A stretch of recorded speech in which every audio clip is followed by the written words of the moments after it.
Semangat pagi sahabat QB Leadership Center, apa kabar? Semoga semuanya tetap sehat, tetap semangat, tetap optimis. Pada kali ini saya akan membawakan topik 5 kiat kepemimpinan dalam membangun akuntabilitas.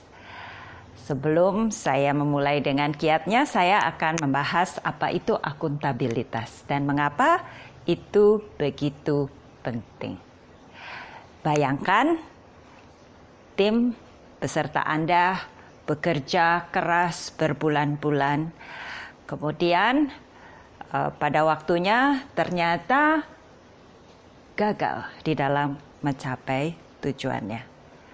Lalu Anda membuat tim atau mengumpulkan tim untuk retrospeksi. Sebetulnya kenapa sih kok bisa gagal padahal sudah bekerja keras? Ya. Pada situasi satu, begitu rapat dimulai, tim mulai saling menyalahkan departemen lain yang tidak memberikan dukungan yang dibutuhkan, lalu yang lain menyalahkan resources yang tidak tersedia, pokoknya segala macam saling tunjuk sehingga tim tidak menghasilkan sesuatu analisa yang baik. Itu situasi pertama. Situasi kedua, rapat retrospeksi, masing-masing tim menyampaikan apa yang dilakukan dengan baik, apa yang dilakukan dengan kurang baik yang berkontribusi terhadap kegagalan proyek. Sehingga di akhir meeting diketahui apa yang harus diperbaiki. Mana yang lebih baik? Situasi pertama atau situasi kedua? Situasi yang pertama menunjukkan bahwa tim tidak accountable, menyalahkan kesalahan kepada pihak-pihak yang lain. Tim yang kedua adalah mereka adalah tim yang accountable, sama-sama gagal. Tetapi yang kedua menyadari mengapa kegagalan terjadi dan belajar dari kegagalan itu. Dan kita bisa prediksi bahwa ke depan yang kedua akan jauh lebih berhasil daripada yang pertama. Jadi itu adalah sedikit ilustrasi tentang apa itu akuntabilitas. Akuntabilitas sangat penting. Ya, kita di dalam bekerja di dalam tim, kita sekarang ini lebih banyak lagi harus bekerja di dalam tim, baik di dalam organisasi maupun lintas organisasi. Dan untuk sukses kita harus bisa saling mengandalkan. Ya, untuk sukses kita harus membangun saling percaya. Dan untuk itu akuntabilitas menjadi sangat penting. Ya, singkat kata, akuntabilitas adalah mengambil tanggung jawab atas tindakan dan keputusan yang diambil tanpa perlu diminta. Mengakui peran dan tanggung jawabnya tanpa saling tunjuk untuk melempar tanggung jawab. Nah, mengingat pentingnya akuntabilitas untuk keberhasilan suatu kepemimpinan, suatu proyek, suatu inisiatif, maka berikut ini adalah 5 kiatnya. Yang pertama, libatkan tim di dalam menentukan tujuan. Ya. Ketika kita melibatkan tim di dalam menetapkan tujuan bersama, maka yang akan terjadi adalah satu, kita mendapatkan masukan yang lengkap. Yang kedua, tim akan merasa memiliki tujuan itu dan meningkatkan akuntabilitas untuk mencapai tujuan bersama tersebut. Ya, apalagi para millennials yang sekarang jumlahnya semakin banyak di dalam tim kita. Mereka sangat mementingkan makna. Kenapa tujuan itu harus dicapai? Ya. Tujuan yang top down, meski mungkin cepat, tidak tepat dalam hal membangun rasa memiliki, membangun engagement, dan membangun akuntabilitas. Ya, dengan terlibat, maka tim kita jadi tahu gambar besarnya, dan tahu betapa pentingnya peran dia di dalam keberhasilan untuk mencapai tujuan yang lebih besar, tujuan bersama. Ya, dia bisa melihat kaitan antara pekerjaan dia dengan konteks yang lebih besar, sehingga diharapkan dia akan lebih akuntabel. Kiat nomor 2, tetapkan ekspektasi dengan jelas. Tim yang berkinerja tinggi, umumnya ciri-cirinya adalah mereka mempunyai tujuan bersama yang dipahami oleh semua. Masing-masing anggota punya peran dan tanggung jawab yang jelas, dan mereka tahu ekspektasi dari dirinya. Ya, jadi ekspektasi itu harus jelas, spesifik. Ada pemahaman yang sama antara Anda sebagai leader dan tim Anda sebagai orang yang mempunyai tanggung jawab untuk menghasilkan kinerja tersebut. Dan itu diterima oleh kedua belah pihak. Kalau masih ada keraguan, luangkan waktu untuk membahasnya sehingga ada kesamaan pengertian dan ekspektasi itu diterima oleh tim Anda. Ya, jadi itu adalah kiat nomor 2. Berikutnya adalah kiat nomor 3. Sepakati milestone dan gunakan itu untuk membahas kemajuan. Di dalam suatu proyek yang besar, ada milestone-nya. Sepakati milestone itu.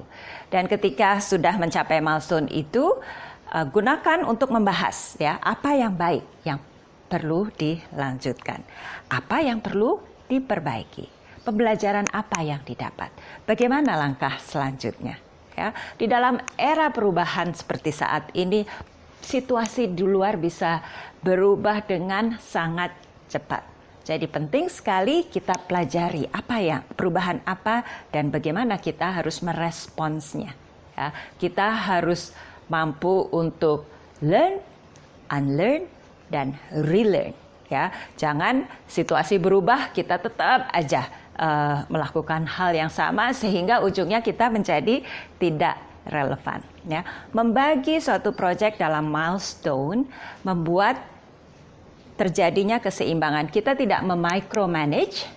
Ya, tim kita bisa melakukan pekerjaannya sesuai dengan cara yang menurut dia terbaik, tapi kemudian kita bisa melakukan beberapa checkpoint untuk meyakinkan bahwa pekerjaan ini ada di rel yang benar. Berikutnya, kiat nomor 4 adalah sediakan sumber daya dan dukungan yang dibutuhkan. Jadi untuk menghasilkan kinerja yang prima, tadi kita sudah bahas bahwa masing-masing tahu tujuan bersamanya apa, lalu peran dan tanggung jawab masing-masing dan kaitannya dengan tujuan yang besar. Masing-masing akuntabel, ya, masing-masing punya kompetensi yang dibutuhkan.